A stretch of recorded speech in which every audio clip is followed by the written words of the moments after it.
고난주간 이제 셋째 날이 되었습니다. 우리는 이번 주 십자가에서 다시 제자로라는 이 주제를 가지고 월요일에는 다시 고백하라, 화요일에는 다시 회개하라, 그리고 오늘은 다시 선택하라는 말씀 앞에 서려고 합니다. 우리는 보통 이 선택을 이제 미루면 내가 아직 선택을 하지 않은 거야, 이렇게 생각을 하죠. 그래서 조금 더 보자, 좀 더 상황을 지켜보자, 지금 결정하기가 부담스러우니까 조금만 미루었다가 하자, 이렇게 그러면서 선택을 미루는 그런 우리 모습이 있습니다. 여러분, 근데 선택을 미루는 것이 정말로 선택을 미룬 것일까요? 인생에는 미루는 것 자체가 이미 선택인 경우가 많이 있는 것 같습니다. 예를 들면 버스를 타려고 하다가 탈까 말까 망설이다가 이제 선택을 못하면 버스가 떠나가죠. 그건 아직 결정을 안 한 것이 아니라 버스를 놓친 것입니다. 여러분, 예수님 앞에서도 마찬가지입니다.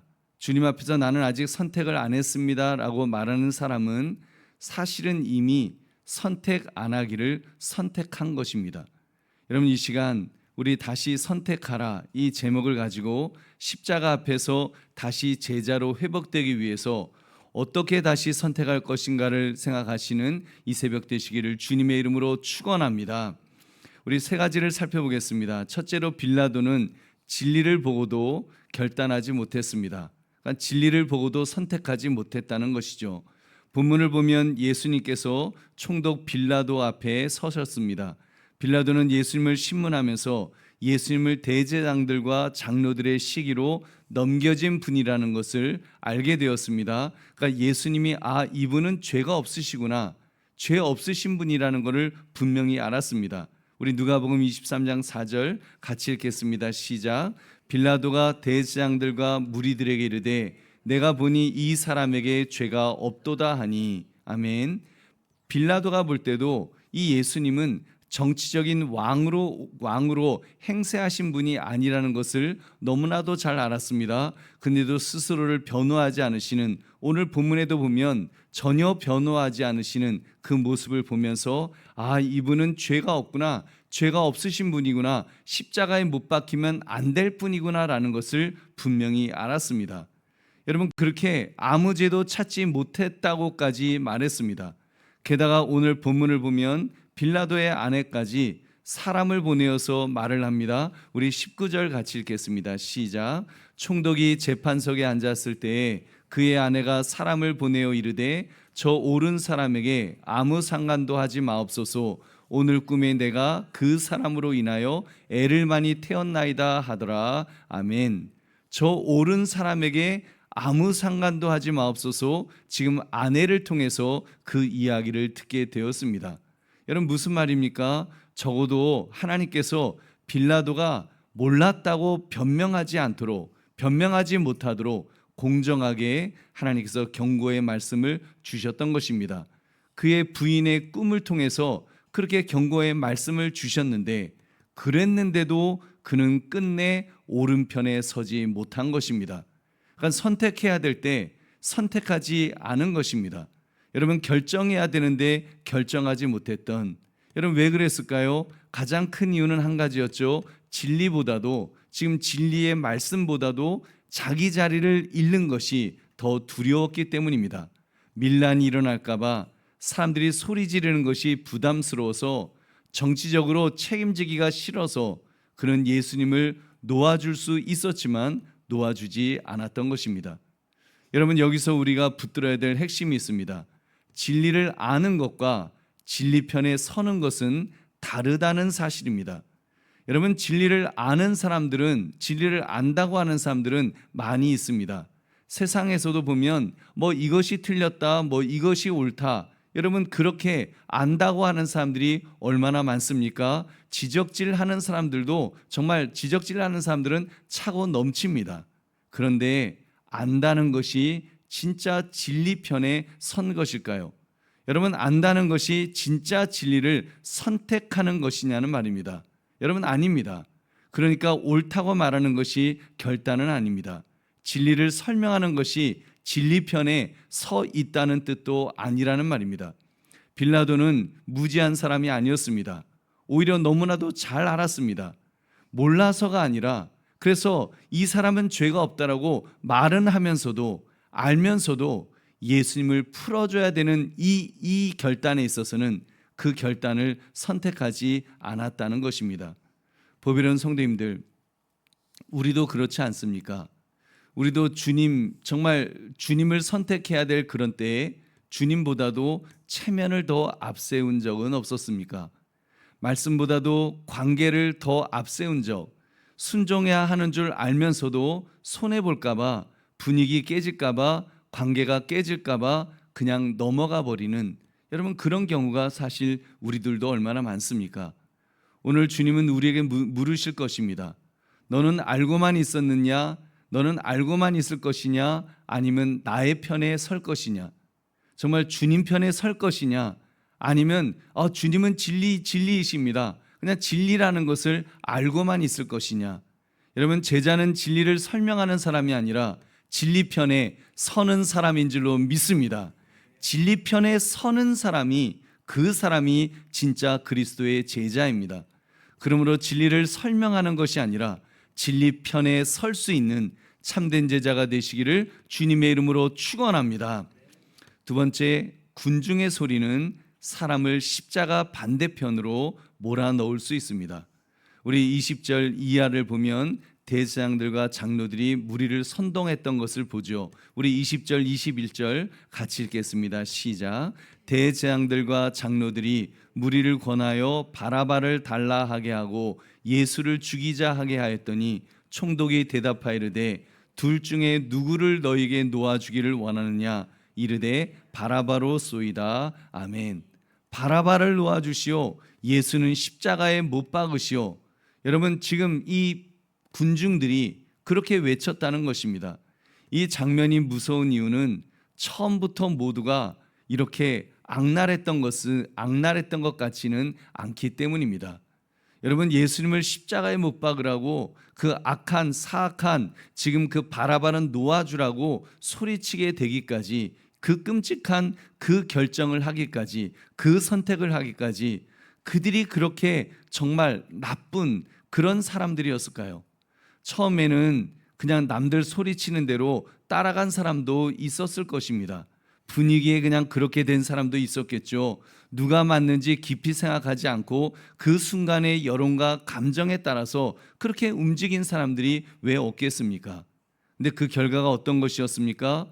무죄하신 예수님을, 정말 무죄하신 예수님을 밀어내고 죄인 바라바를 선택하는, 그래서 죄인 바라바를 풀어주는, 그리고 죄 없으신 예수 그리스도를 십자가에 못 박아 죽이는 그 선택을 했던 것입니다. 보배로운 성도님들, 군중의 소리는 언제나 그 소리가 우렁차고 큽니다. 하지만 큰 소리는, 여러분, 큰 소리가 항상 진리는 아닙니다. 많은 사람이 말한다고 항상 옳은 것일 수는 없다는 말입니다. 보십시오. 예수님은 조용하셨고 군중은 시끄러웠습니다. 예수님은 침묵하셨고 군중들은 외쳤습니다. 그런데 옳은 쪽은 어디였습니까? 시끄러운 쪽이 아니라 침묵 속에서도 흔들리지 않으신 예수 그리스도이신 줄 믿으시기 바랍니다. 여러분, 오늘날도 마찬가지가 아닐까 싶습니다. 세상은 늘 외칩니다.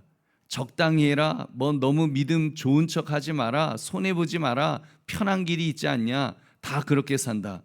그러나 여러분, 그 소리에 휩쓸리면 우리는 어느새 예수님 편이 아니라 십자가 반대편에 서게 될지도 모르겠습니다. 더 무서운 것은 군중이 선택한 대상이 바라바였다는 것입니다. 바라바는 죄인입니다. 반역자입니다. 폭력의 사람이었습니다. 근데 군중은 예수님보다 그 바라바를 선택했습니다. 왜 그렇게 되었을까요? 예수님은 그들의 죄를 드러내시며 회개를 요구하시지만 바라바는 그들의 욕망과 분노를 대변해 주었기 때문입니다. 오늘날도 사람들은 예수님보다 바라바를 택하고 싶을 것입니다. 예수님보다 나의 자존심을 택할 테니까요. 예수님보다 나의 유익을 택하고 싶은 마음이 있기 때문에 여러분, 그러니까 바라바는 단지 옛날 이야기 속의 죄수 한 명이 아닙니다. 내 안의 욕망을 대변하는, 우리 안에 있는, 우리 안의 욕심, 우리 안에 있는 그 욕망을 대변해주는 내 안에 작은 바라바라고 말할 수 있을 것입니다. 여러분, 그러므로 그리스도의 제자는 십자가 앞에서 또 묻고 또 물어야 합니다. 지금 내가 붙드는 것이 예수님이신가 아니면 바라바인가? 지금 내가 따르는 것이 주님의 말씀인가 아니면 그 대중의 군중의 함성인가? 여러분, 사람들 눈치 보다가 주님을 놓치면 안 될 줄로 믿습니다. 그러므로 군중의 소리에 끌려 예수님을 뒤로하지 않도록 깨어 경계하시기를 주님의 이름으로 축원합니다. 세 번째는, 제자는 손 정도를 씻는 사람이 아니라 주님 편에 서는 사람입니다. 우리 24절을 보십시오. 빌라도가 이제 도저히 사람들이 다 예수님을 못 박아, 십자가에 못 박아 죽이라고 하니까, 근데 자기 양심으로는 도저히 이 사람이 죄 없다는 걸 알고 있으니까, 근데 선택은 못하고 그래서 이제 발뺌을 하죠. 그래서 물을 가져다가 손을 씻었습니다. 그리고 말했습니다. 우리 24절 말씀 같이 읽겠습니다. 시작. 빌라도가 아무 성과도 없이 도리어 밀란이 나르는 것을 보고 물을 가져다가 무리 앞에서 손을 씻으며 이르되, 이 사람의 피에 대하여 나는 무죄하니 너희가 당하라. 아멘. 이 사람의 피에 대하여, 내가 볼 때 이 예수는 죄가 없으니 이 사람의 이 무죄한 피에 대해서는 나는 무죄하다, 너희가 그 값을 너희들이 치러라. 여러분, 겉으로 보면 정말 자기는 빠져나온 것처럼 보입니다. 옳은 판단을 했죠. 옳은 판단을 하고 옳은 말을 하는 것 같습니다. 그리고 이제 손까지 씻으면서 나는 여기에 대해서 무죄하다, 그리고 빠져나왔습니다. 그러나 정말로 빠져나왔습니까? 여러분, 정말로 빠져나온 겁니까? 아닙니다. 손은 씻었지만 책임을 씻지는 못했습니다. 왜 그렇습니까? 예수님의 살릴 권한이 바로 그 빌라도에게 있었기 때문입니다. 옳은 결정을 내릴 자리에 있었다는 말입니다. 그런데 그는 그렇게 행동하지 않았습니다. 그 결과 역사는 우리가 사도신경을 암송할 때마다 정말 전 세계 기독교인들이, 그리고 2000년 역사 속에서 사도신경을 고백할 때마다 본디어 빌라도에게 고난을 받으사, 본디어 빌라도에게 고난을 받으사, 얼마나 그 괴롭겠습니까? 지금도 아마 지옥에서 아마 제일 괴로워할 사람은 아마 그 사람 같아요. 본디어, 자기는 손 씻는다고 손 씻었는데 본디어 빌라도에게 고난을 받으사, 모든 사람들이 하는 그 부끄러운, 정말 그 평가를 듣는 그런 인물이 되었던 것입니다. 여러분, 여기서 우리가 깨달아야 될 것이 있습니다. 그것은 바로 선택에는 중립지대란 존재하지 않는다는 사실입니다. 예수님 앞에서 애매한 회색지대란 없습니다. 손 씻고 뒤로 빠진다고 그것이 무죄가 되지 않는다는 말입니다. 결국 침묵도 선택입니다. 방관도 선택입니다. 미루는 것도 선택입니다. 결단하지 않는 것도 결국은 선택이 되는 것입니다. 그래서 빌라도의 질문이 오늘 우리에게도 돌아옵니다. 우리 22절 같이 읽겠습니다. 시작.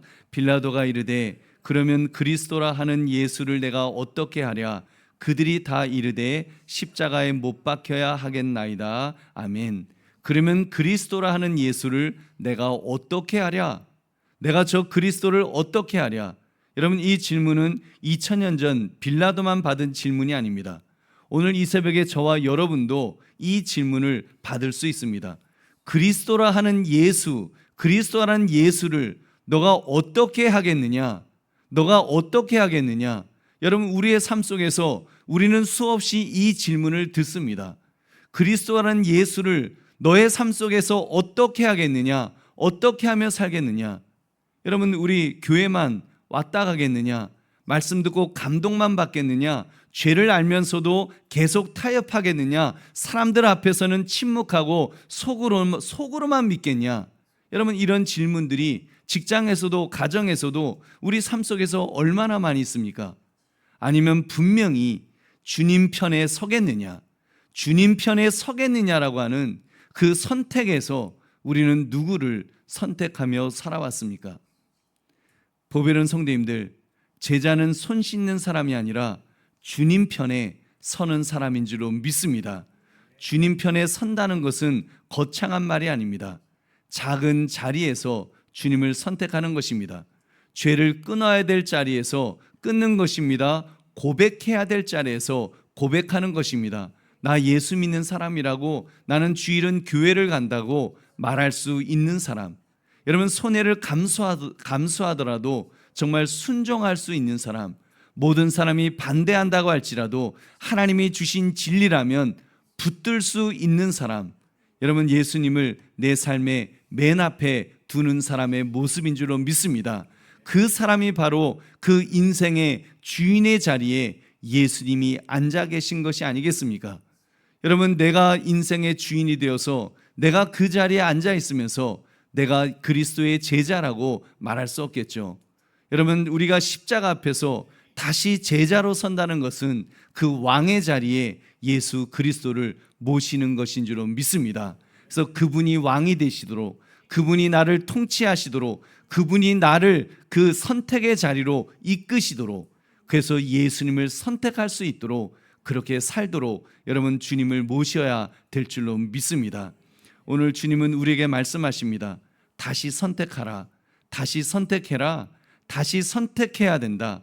처음 믿을 때만 선택하는 것이 아니라, 내가 처음 믿을 때 나 예수님 믿습니다, 예수님이 나의 구원자이십니다, 내가 예수 믿고 천국 갈 줄로 믿습니다, 그 처음 믿을 때만 그 신앙의 고백을 하는 것이 아니라, 여러분 내 삶 속에서, 내 삶의 여정 속에서 오늘 지금 다시 이 문제 앞에서 여러분 우리가 선택해야 될 줄로 믿습니다. 주님을 선택할 수 있는 사람, 내 삶의 방향에서 정말 주님을 나의 주, 나의 하나님으로 선택하는 사람, 그리고 그 선택을 따라 사는 사람, 그 사람이 여러분 그리스도의 제자인 줄로 믿습니다. 그러므로 주님 편에 서야 할 때 바른 선택을 하시는 저와 여러분 되시기를 주님의 이름으로 축원합니다. 말씀을 맺습니다. 십자가 앞에는 선택해야 하는 길이 있습니다. 빌라도의 길이 있습니다. 알면서도 물러서는 길이죠. 군중의 길이 있습니다. 분위기에 그냥 휩쓸려서 바라바를 택하는 길입니다. 그리고 제자의 길이 있습니다. 예수님 편에 서는 길입니다.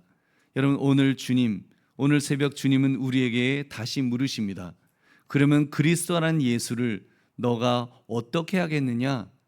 너가 그리스도라고 하는 예수를 너의 삶 속에서 어떻게 하겠느냐? 여러분 우리 이 질문을 피하지 맙시다. 미루지 맙시다. 손 씻지 맙시다. 회색지대에 숨으려 가지 맙시다. 우리 다시 주님 앞에 주님 편에 서겠습니다. 주님을 붙들겠습니다. 말씀을 붙들며 말씀을 따라가겠습니다. 말씀이 가라고 하시는 데까지 가겠습니다. 말씀이 멈추라고 하시면 거기서는 멈추겠습니다. 여러분 우리가 그렇게 주님 편에 서야 되지 않겠습니까? 우리가 정말 주님을, 그리스도를 나의 주, 나의 하나님으로 모시고 오늘 우리 이 표대로 정말 십자가 앞에서 다시 제자로 선다는 것은 이 선택 앞에 우리는 주님을 선택하는, 다시 주님을 선택하겠습니다, 고백해야 될 줄로 믿습니다. 그러므로 이 시간 다시 선택하라 이 제목처럼 주님 편에 서겠습니다라고 고백하며 주님을 선택하심으로 십자가 앞에서 다시 제자로 서시는 저와 여러분 되시기를 주님의 이름으로 축원합니다. 우리 기도하겠습니다. 우리 말씀 생각하시면서 하나님 그렇게 서기를 원합니다. 선택해야 될 때 주님을 선택할 수 있도록, 주님을 붙들 수 있도록, 주님을 왕으로 모실 수 있도록, 주인으로 모실 수 있도록 해달라고 우리 주님 앞에 기도하겠습니다. 하나님 아버지, 오늘